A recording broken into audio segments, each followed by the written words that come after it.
So we've just started recording.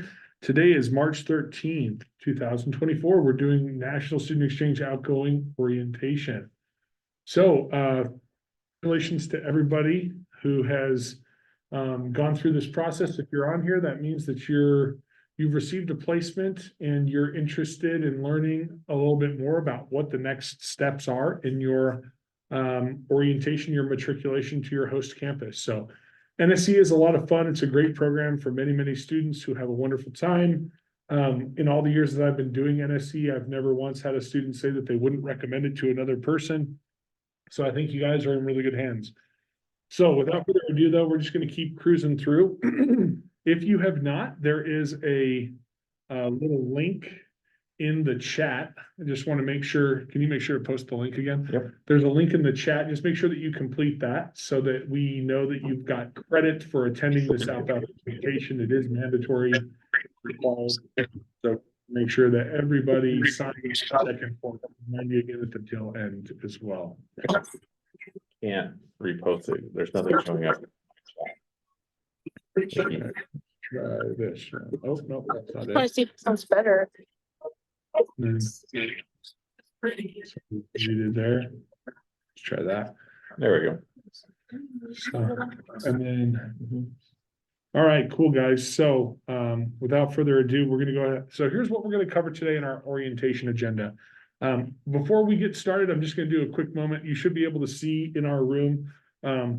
We have three NSE coordinators here with us today. So I'm Greg Golden, been with National Student Exchange for 6 or 7 years. Dina Students Office has had the National Student Exchange program for quite a while, but we're transitioning the program over to the Global Education Office.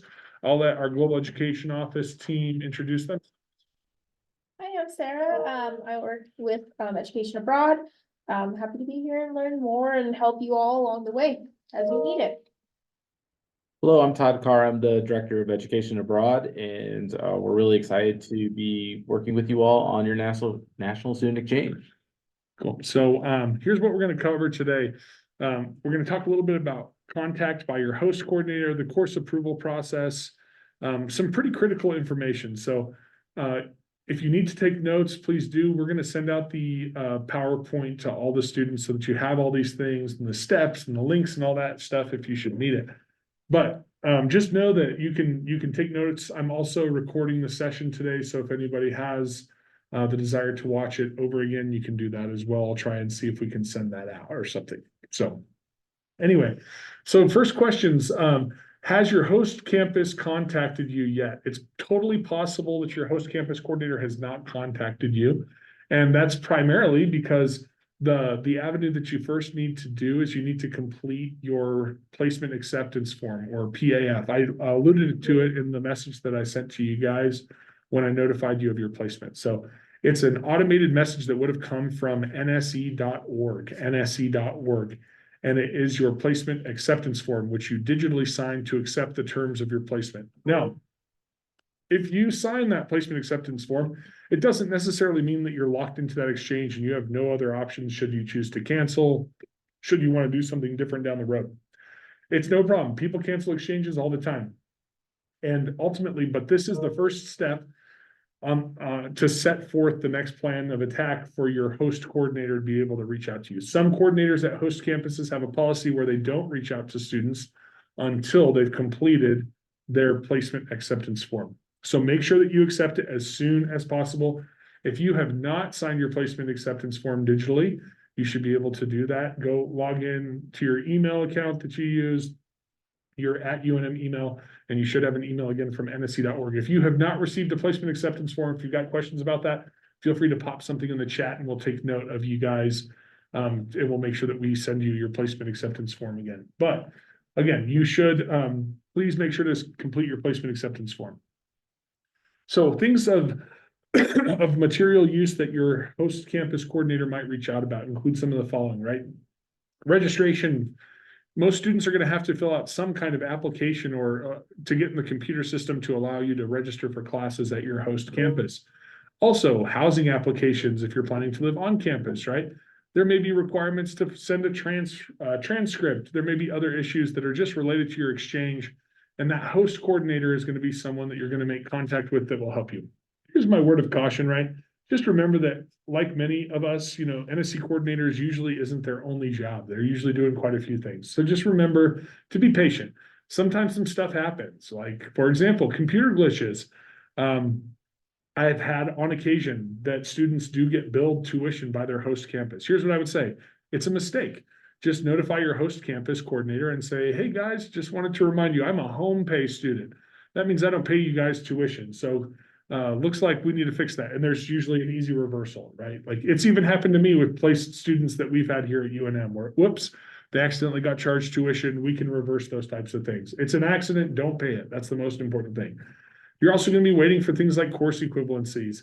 Just remember that coordinators sometimes do multiple jobs, but it's really critical that when they send you something, pay attention to all the details. Don't skim their emails. Look for the important deadlines.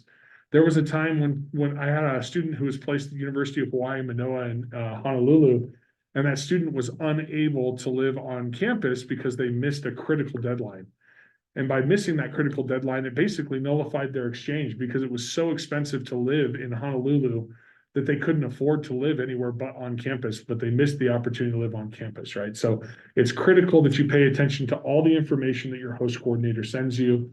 All the details are important. Hopefully that makes sense, guys.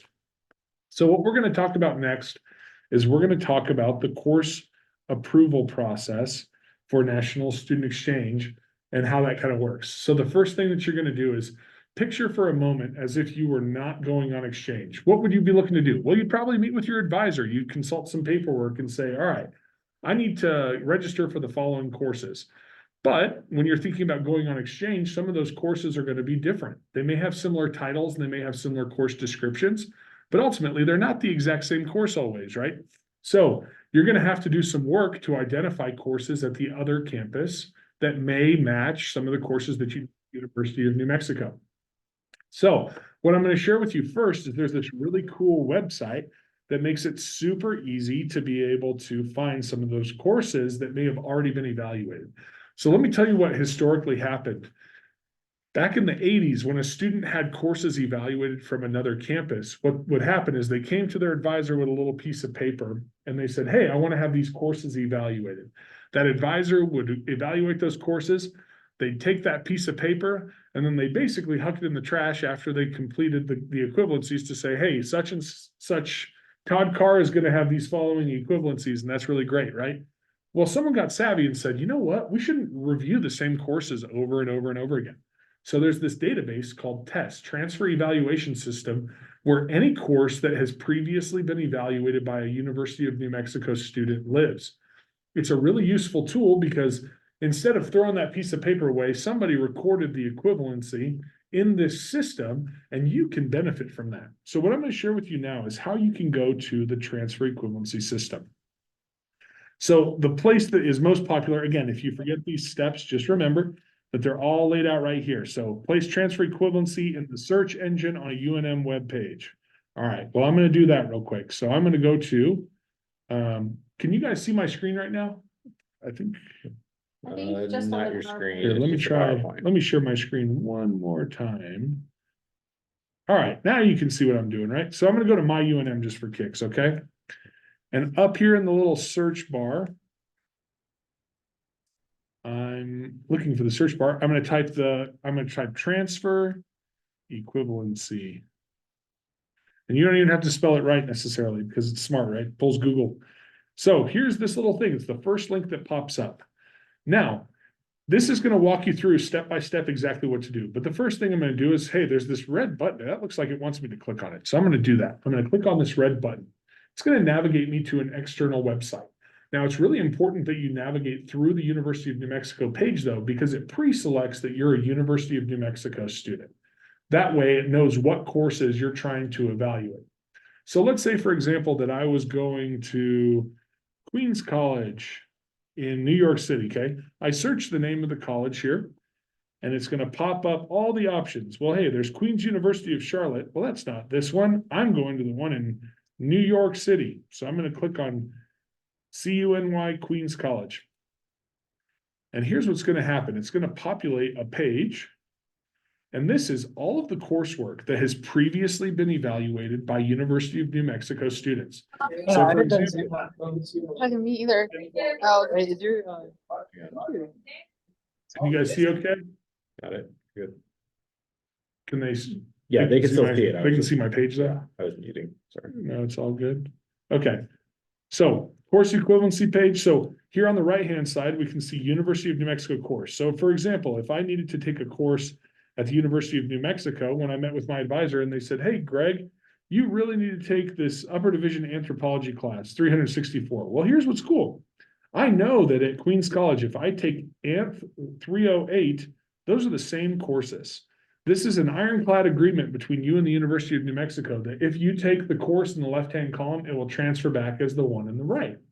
So it's kind of a cool tool, right? Because you get to benefit from all the work that someone else has done before. Now, that's wonderful, but in the event that someone what if a course that you really need hasn't been evaluated yet? Well, there's a process that we'll talk about how you can do that. Something else that I really want to point out to you guys, though, is that there's a useful tool for evaluation of courses that sometimes is hard to find. So don't get sad if you can't find your courses, right? If they're not all in the transfer equivalency system. It's not the end of the world. It just means that there's some courses that don't necessarily haven't been evaluated previously. So what I'm going to share with you guys next is the process to have those courses evaluated.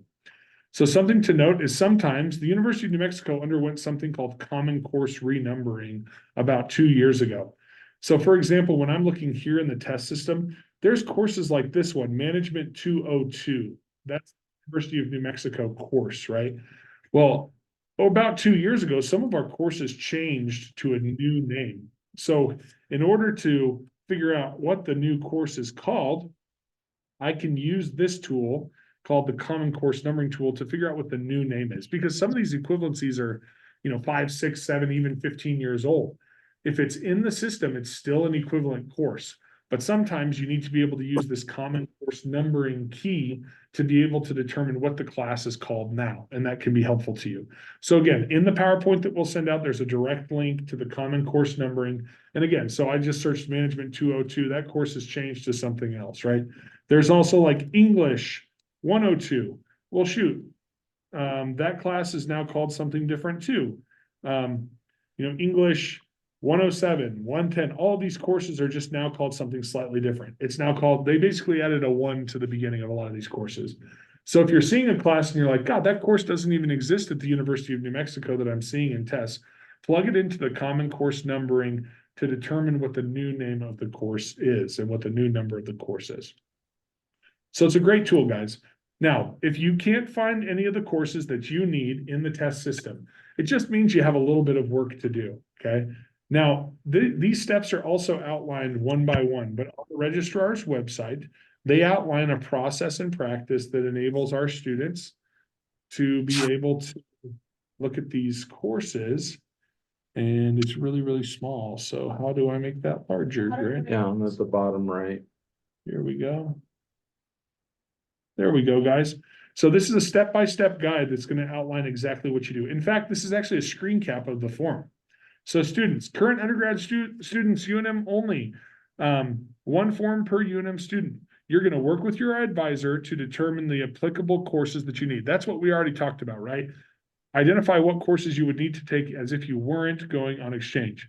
Then you're going to fill out the top of this form that I'm about to show you with all the applicable fields. Okay, so the applicable fields that I'm referring to, this is the form.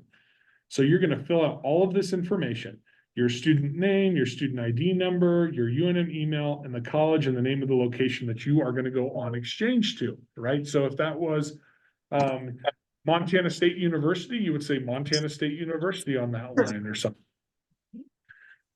This next step is this left-hand column. This is the name, the course number, the name and course number of the course that you're looking at. So for the example that they provide here is English 123. This is the course at Montana State or at Cal State East Bay or whatever university you're going to, right? Then it's the name of the course. Then it's the term of the course, and then the number of credit hours. All of that information is pertinent. What goes in the right-hand column here is the name of the course that you think it's equivalent to at the University of New Mexico. So the process and practice to be able to do this effectively is that you typically are going to try and identify coursework at the other campus that sounds like has similar titles, similar names, similar course descriptions for those courses that you would need at the University of New Mexico. It's not so bad, right?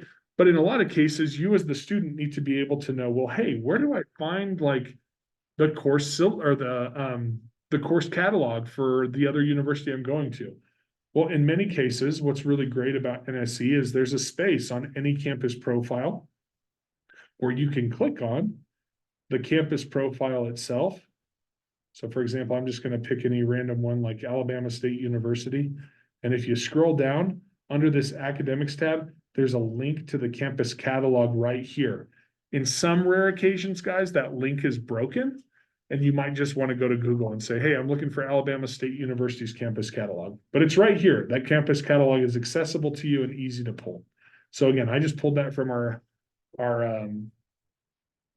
campus profile page that are available on nsc.org. So again, all of the details that you need to be captured in this form. Then it's going to give you the instructions. After you've filled out the form, it says submit the form to the appropriate UNM department for review. So if you're getting an English course evaluated, you're going to send that to the English department. If you're getting a math course evaluated, you're going to send that to, you guessed it, the math department, right? So work with your academic advisor, send direct to the department. In some cases, you may be sending over a couple of different forms. But what's most important is that you send the form. Because if you choose not to participate in this process, it is not mandatory. It's going to come at significant risk to you. Because students who choose not to participate in the course equivalency process, they're people who like to gamble, and gambling is not a smart move when you're going on exchange typically. We like to have a certainty, we like to have assurances, and the way to do that is to complete the course equivalency form before. So turn in that information as soon as humanly possible because some courses can take longer than others to figure out, okay? Now, courses will typically come back as one of three things. So it's either going to come back as what's called an even match to another course. So that's this course is exactly the same as what I'm looking at. So for example, on that test website, we see all of these courses that are exact matches. If you take Anthropology 225, it comes back as Anthropology 1996 at UNM, etc. There are, however, also courses that will come back something called NT, non-transferable. Any course that is non-transferable or says it's non-transferable on this page, that's a course that you most certainly do not want to take, right? Because it's not going to earn you credit at the University of New Mexico, and it's not going to add towards your scholarship requirements that you may have for your UNM scholarships. Other courses will typically come back as perhaps like an elective, electives in a specific subject area. You know, you need those in general to graduate. But the best courses are obviously courses that are an exact match for an existing class that you need. Be careful not to take a duplicate course. If it's going to transfer back as a course that you've already taken, you want to be wary of that because those courses are going to be repeated and those courses don't add to your academic credits that you need for graduation and they don't count towards your scholarship. So no credit courses could also be remedial courses or courses that are in a field that we don't offer at the University of New Mexico. The example I always give is I had a student who went to Sonoma State University, and that student took the Sonoma State University course that was all about wine tasting. Well, we don't have a wine tasting or like a winemaking program here at the University of New Mexico, right? So that student took that course with knowledge that it wasn't going to transfer back. But they were like, you know, I want the experience. That's cool. As long as you're still getting the required amount of credits and classes for your scholarship and for your degree, then who cares in my view? You know, you can take whatever you want. Just make sure that you're mindful of your scholarship and mindful that taking whatever you want should not come at the expense of putting you back towards graduation, okay? Again, remember to get all your courses pre-approved prior to going on exchange, because if you don't, it can be a huge hassle and an inconvenience to you, to say the least. So now we're going to transition. We talked about what you're going to do before you go on exchange. Now, there's this thing called the NSE holding course. Each and every one of you that is going outbound on exchange in the semester that you're going to be on exchange, you're going to need to sign up for a special course here at the University of New Mexico. We call it the NSE placeholder course. In order to sign up for it, it's going to do the following things. It's going to hold your place at UNM. It's going to maintain your financial aid and scholarship eligibility, and it's going to ensure that you're billed accordingly and properly for your tuition. So if you don't sign up for the course, you're not going to get financial aid and scholarships. It's not a good thing, and that will not be a good thing for you to do while you're on exchange, right? So the simple solution is register for the course. It's super easy. Just like you've registered for every course prior in your time as a UNM student. The NSE holding course will require you to go to LoboWeb, look at the courses that are available in the term that you want. So for example, if you're going outbound fall exchange this coming fall 2024, registration is going to open up here in a couple of weeks in April roughly, right? So you're going to sign up when you register for the following course. Its subject is called National Student Exchange. NSE is the prefix, National Student Exchange. There is only one section. There is only one section per semester, and there's one instructor. You're going to sign up for that NSE course, National Student Exchange. 888 is the number, NSE 888. So sign up for the appropriate semester. It's very easy because there's only one for the fall, one for the spring. So everyone should sign up for that course. It's very, very important. Now, we're talking about financial aid and things like that, right? So financial aid and tuition. Remember that you pay UNM's tuition while you're on exchange, and you're going to be billed at a billing rate for 15 to 18 hours historically, or plus 15 plus hours. Remember, when you register for fewer than 15 hours, the cost changes per credit hour a little bit. All students are required to register for a minimum of 12 credit hours at their host school. That's 12 credit hours at your host school. But keep in mind that your scholarship may require you to be registered for 15 or 16. There's a couple of ways that you can get around that in some cases, right? But don't apply for aid at your host campus. Very, very important. Remember that you can't use work study while you're on exchange either. And if you got billed tuition by accident at your host school, remember, don't pay it. It's something that can be totally fixed and totally repaired, okay?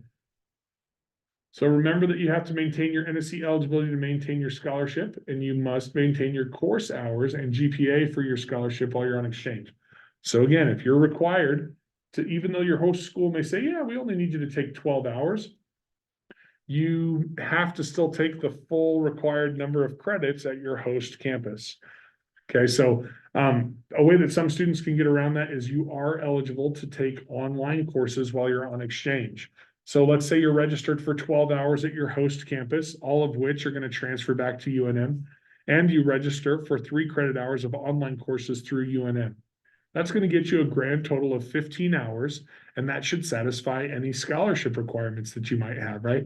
If you have a scholarship that requires 18 hours, you need to be registered for 18 in total. Any combination of hybrid online and any combination of in-person or online courses through your host school.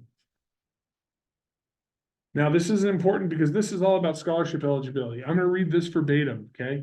If you're participating in an NSE or International Student Exchange Program, you're obligated to meet the published requirements to maintain your scholarship. Ensure that official transcripts are sent from your institution you visit on exchange to the UNM admissions office directly. Your coursework is going to be transferred to UNM, and your progress will be evaluated to confirm the requirements of your UNM scholarship have been met. Transcripts for coursework completed during the equivalent of UNM spring semester are due November 1st. Transcripts completed for coursework the fall semester are going to be due April 1st. So let me translate this for you. You go on exchange fall 2024.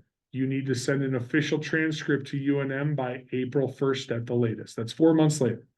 If you go on exchange in a spring semester, you need to make sure that they get your official transcript by November 1st. Here's what you should do. Don't forget this slide. The slide's important. But what you really should do is, as soon as your official final grades post at your host institution, before you pick up the phone and you call your parents, before you get on social media and brag about your 4.0 GPA at your host school, go into the host campus's site and request an official transcript be sent to UNM. Safest thing to do. Before you even say, oh, There's something I was supposed to do. That's something you're supposed to do, is order that transcript as soon as possible, because if you wait after April 1st and respectively November 1st, you could be at risk of losing your scholarship. So we want to make sure that you do that in a prompt fashion, okay? Scholarships for the quarter system, for quarter schools. So if you attend a school on the quarter system, you'll be attending full-time at that school to meet your lottery or opportunity or any other scholarship requirements, okay? So for example, should you have a higher hour and GPA requirement for other UNM scholarships, you need to meet those requirements at your host campus. So your course hours will return to UNM as fewer course hours in the transfer, as stated during the information sessions. But due to this, you're still going to have to probably submit some type of a petition to appeal your scholarship. Sometimes this isn't the case, but typically we can get, you can notify the scholarship office if you're concerned. But what's most important is that you're registered for the appropriate number of credit hours at the quarter school. So if three classes are each worth 15 hours, that's going to meet the requirements for your opportunity or lottery scholarship, because it's 15 total hours, right? That's what's important, is that you're registered full-time for the appropriate number of hours at that campus. If at some point they say, hey, you didn't do what you were supposed to, it's an easy petition to complete. You just have to let them know, hey, I was on exchange and I was at a quarter school and I was registered full-time, and they'll be able to reverse any issues that you run into. But again, just know that you might encounter some issues. They're totally fixable and totally reversible. Our contact at Financial Aid is the Director of Financial Aid. Her name is Elizabeth Amador. Her email is on this slide, Betty2626. So very easy. If you do run into any issues, you can always reach out to Liz and she'll hook you up with the information you need. For quarter schools, remember that some of these sequence courses are a little bit different. But remember, in general, that courses at a quarter school will go by really fast, right? They're on an abbreviated timeline. Typically like 10 to 12 weeks instead of our usual 16. So the transfer of coursework back will still work out as long as you've had the course pre-evaluated. But we just want to be mindful that that's the equation. It's usually 0.67 per credit hour, which works out to be a 5 credit hour or 4 credit hour class will typically get us just about to that 3 credit hour requirement. So while on exchange, remember, you can take online intersession courses while you're on exchange, but you can't take more than 18 hours total typically. Your standard billing rate at UNM is going to be for 15 plus hours. It costs just the same. It costs whatever it costs. If you take under 15 credit hours, then the billing changes just a little bit. But most every scholarship, most every student is going to need to take at least 15 hours in combination of intersession, online courses through UNM, and at least 12 credits at your host campus, right? So those online courses can kind of be a saving grace if you're nervous about how course equivalencies are coming back. So now to get some fun stuff, right? Everything feels really technical, but when it comes to housing information, right? So on-campus housing at your host campus, best person to ask about on-campus housing stuff is your host coordinator. So you're like, hey, where do you recommend a sophomore or a junior live if I'm looking to live on campus? What's the appropriate process to do that? They'll get you all the information you need to complete an application. When it comes to off-campus housing, a lot of universities are unable to provide specific recommendations on where to live. For example, we don't typically endorse any specific properties or landlords or anything like that for our off-campus housing. That's up to students to determine. So what I recommend, is get on blogs, get on Reddit, ask around and say, hey, where do a lot of students live? And is it a good place to live if you're considering living off campus? Because you're unlikely to find resources from your host coordinator just for this specific thing. But as far as the approximate costs, remember that those approximate costs should be on the campus profile for the university that you've been accepted to. Now, some other expenses to think about, just because these things sometimes feel like they creep up. If you've ever heard well, what are the hidden costs of the exchange? There's no hidden costs, right? The things that people forget to incorporate when planning for an exchange are things like travel costs, right? If you're going to have to go a long ways, you want to make sure that you're incorporating like the cost of a plane ticket or the cost of renting a U-Haul or the cost of gas to drive 1,500 miles or something, right? Those things are not inconsequential, and they're big costs sometimes depending on how far you're going. Host campus responsibilities, you're still going to be responsible for some of these things, right? Like if you've got to buy books can cost a lot, as you know, as college students. Sometimes there's miscellaneous fees. All of those fees should be posted on the NSE page for the campus profile of the school that you've been accepted to. So just remember that you can typically see all those things that you need to pay on NSE.org under that student tab for each school. Exchange students typically report that they spend more while they're on exchange. For example, like, I don't know how many of you guys have been in Albuquerque for a long time, but I have, right? And I'm not going up the Sandia Peak tram all that often because I've done it like 10 years ago, right? But when you're new to a place, you're like, I want to do all of the things. I want to go to all the museums. I want to experience the place I'm living in. So sometimes I hear from students that they spend a little bit more than they might have when they go on exchange. Than if they were just, living at home and sitting in their backyard of the house that they were raised in. If you've been in Albuquerque a long time, you may say, hey, I'm not going out and exploring quite that often. So other things to think about, there's cultural practices that we need to consider. Even though you're going within the US and US territories, there's still some changes that are going to happen, right? What's transportation like? What's the cost of living? Is it a town? Is it a city? Are the people going to be grumpy and grouchy? Those are things that are hard to expect, right? But you may find coming from New Mexico, when you're sitting on public transportation, maybe people are more friendly here than they would be in Minnesota or something like that, right? I don't know. But public transportation, do I need to take a car? Am I able to just, use their public transportation? Cultural differences and food differences. In New Mexico, we tend to have some pretty spicy food down here that people get accustomed to. You're probably going to miss green chili.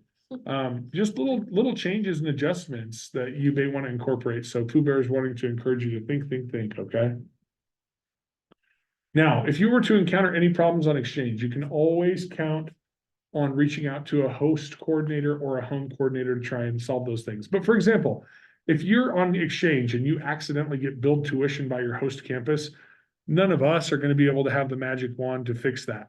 The first thing we'll say is like, all right, this sounds like a problem that your host coordinator should be able to help you solve, right? So in general, if it's an issue that you're experiencing at that campus, think host coordinator. If it's an issue that has to do back here with home, then think home coordinators, and that's where we can be of use, right?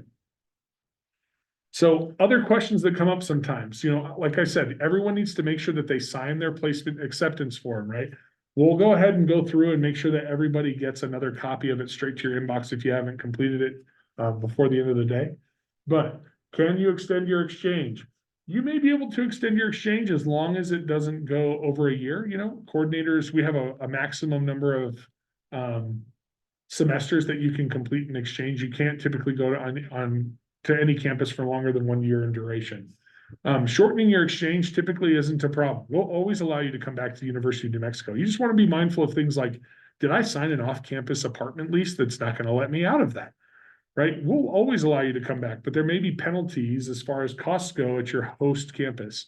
If they have requirements that you fulfill contracts or requirements that you fulfill specific enrollment requirements, you may have to pay a cancellation fee.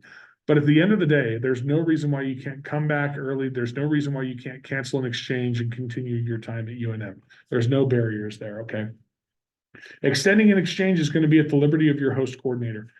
Typically, we're not going to say, hey, we don't think you should extend your exchange unless you're not making progress towards a degree and you're just kind of wasting your valuable time. But at the end of the day, you've been accepted to go on exchange for the duration of a term that you've specified. And if you decided that you wanted to extend because you're having a great time, we're going to trust your judgment and say, sure, if that's something you'd like to do and the host campus coordinator will allow you to, then we'll allow you to pursue that opportunity. Okay. As far as canceling the exchange goes, you need to make sure that you notify your NSE host and home coordinators so that we can work out all the paperwork. Don't stay at the expense of just having fun and set yourself back academically. Okay. We don't want to take useless classes that aren't going to be meaningful towards our degree at UNM. Because remember, your exchange is temporary. Your degree from the University of New Mexico is going to come from the University of New Mexico. So it's important that you're making progress on a degree here. If you have any special needs, like things like medical conditions, or if you're worried about your mental well-being or your physical well-being, you need accommodations for classes, all of these types of resources need to be communicated directly with your host coordinator and whatever resources or services they would connect you with at the host institution, right? If you have Accessibility Resource Center accommodations here through UNM, we can't unilaterally get you those same accommodations at the other campus. You'll have to go through the exact same types of processes and procedures to get those accommodations put in place. But it doesn't hurt as long as you're comfortable to share with your host coordinator the types of experiences or concerns that you may have. And remember that there's these cool resources that exist on the campus profile that sometimes will provide direct links to various services at the host campus. Okay. We're nearing the end of our presentation, guys, but still making progress. So remember, coming back from exchange, you're going to make sure that you send your official transcripts to UNM, and also be sure that you've paid all of your outstanding balances at the host campus. That can sometimes impact your ability to send that official transcript to us. We always say, bring us a postcard from your host school. You know, we like to be able to advertise and say like, hey, we've sent a student to these various schools. It's kind of a fun thing. Feel free to also send us some pictures. If you're having a good time, we like to hear about it. We kind of live vicariously through the student experience. So while your poor host coordinator or home coordinators are sitting here in Albuquerque and you're off doing cool things, we love to hear from you guys. It's kind of fun. So now remember this, when you come back from an exchange, you're almost always going to run into some prerequisite issues. As intuitive as it might seem, should be, our two institutions don't have systems that communicate back and forth, right? Even though you're going to tell us tentatively what courses you plan to take, we don't have a system that's going to allow to automatically get you credit for that and affirm that you're taking a course. So for example, if you're taking a course at your host school that happens to be a prerequisite for a course that you need to take at your home school the next semester, we're not going to know that unless you tell your academic advisor, hey, I'm currently taking a course that's a prerequisite for one that I'm trying to register for now in the next semester. You'll need to communicate those things with your academic advisor directly so that they can lift any holds, resolve any prerequisite issues. And usually it's something that can get resolved just with like an unofficial transcript. So as nice as it would be to have our systems talk to each other, there's too many privacy things amongst institutions where we don't share information as freely as you might like. Makes it inconvenient, but it's for your own privacy, right? So I always say, like, consider visiting the department, your academic advisor, and say, hey, I've got this prerequisite issue. Can you help me with this? They should help you resolve it. So here's some last minute things to remember. You can't use time on exchange to fulfill your residency requirements at your host institution. You're not going to become a California resident after going to school there for a couple of semesters necessarily. It usually takes a few more efforts than that because you're still paying your tuition to UNM. Grades do not transfer back to UNM, only your credits transfer back. A UNM GPA is reflective of coursework taken at the University of New Mexico. So any classes that you take at the other school, even though we can usually accept the credits, which are ultimately what's needed to make a degree, we cannot accept the credits in a way that would impact your UNM GPA. UNM GPA is going to be unchanged whether you perform really well or really poorly on your exchange. Your UNM GPA is going to be the same. You can't use work study while on exchange. Your exchange could be canceled if you're acting up out at the other host campus. It's possible that you could have an exchange canceled. I've never had to do that, but hopefully never would have to. And remember, you absolutely should get your courses evaluated before you go on exchange, okay? Other things to take care of, remedy any holds that you have at UNM, right? If you've got a bursar's balance for parking tickets, you're going to need to pay those before you dip out on the exchange. Any outstanding balances could make it really, really difficult for you to fulfill the exchange out there. And again, sign up for the holding course. That's that NSE 888 class, National Student Exchange 888. Finally, things to do while on exchange, maintain any eligibility for your scholarships. Experience the school that you're attending, experience the area you're in. You're going on exchange because it's supposed to be a fun experience. Don't just stay cooped up in your residence hall.